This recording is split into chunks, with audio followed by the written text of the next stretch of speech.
What would you do differently if you could go back and redo your very first rental property? Well, I bought my first multifamily property back in 2006, and the deal taught me some lessons the hard way. Welcome to Strategy Saturday. I'm Charles Carillo, and in this episode, I'm going to share what I would do differently if I were buying my first multifamily property again.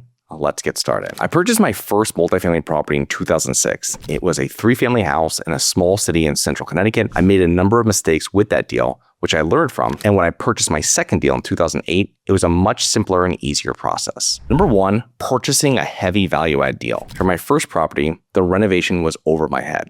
I owned a business, and for 2 months, it was a mess juggling the renovation and my business. And I wish I had paid more for a property that was in much better condition and did not require that level of work. Number two, not having a clear renovation plan. I never made a concrete plan, budget, or time frame for the renovation. I didn't have people lined up to start working, and it was really just bringing in handymen who were doing one job here and one job there, which was a hassle to manage. I should have really hired a contractor to start and finish each floor, but it was an ongoing renovation across all 3 floors. Number three, not having a clear business plan. My plan was really just to rent the other 2 floors and have them cover the majority of my mortgage.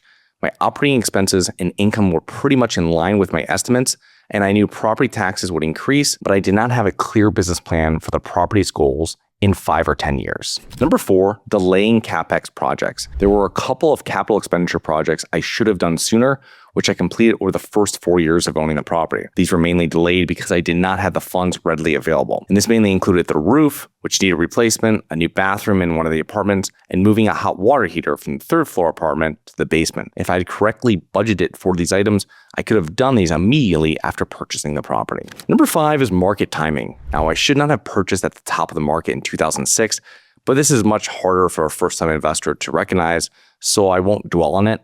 Having a better understanding of where the market is can help you negotiate a better deal and limit your downside. You learn a lot when you purchase your first rental property. Really, when you purchase any rental property, but you will learn the most on that first one. I would not change the experience, but there are a few things I wish I had known before buying it, with the main one being that I wish the property needed a much lighter renovation. If this one thing had been changed, it would have made all my other mistakes less significant. And if you'd like to learn how to minimize risk when buying your first rental property, you can check out episode SS116. That's SS116. Please remember to rate, review, subscribe. Submit comments and potential show topics at globalinvestorspodcast.com. If you're interested in actively investing in real estate, please check out our courses and mentoring programs at syndicationsuperstars.com.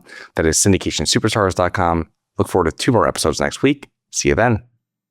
Have you always wanted to invest in real estate but didn't have the time, didn't know where to find the deals, couldn't get the funding, and didn't want tenants calling you? Since 2006, I've been buying income-producing properties in great locations that provide us with consistent passive income while we wait for appreciation in the future and take advantage of tax laws while we're waiting. And unlike your financial advisor, we invest alongside our investors in every property we purchase. Check out investwithharborside.com. If you like the idea of investing in real estate, if you like the idea of passive income, partner with us at investwithharborside.com. That's investwithharborside.com.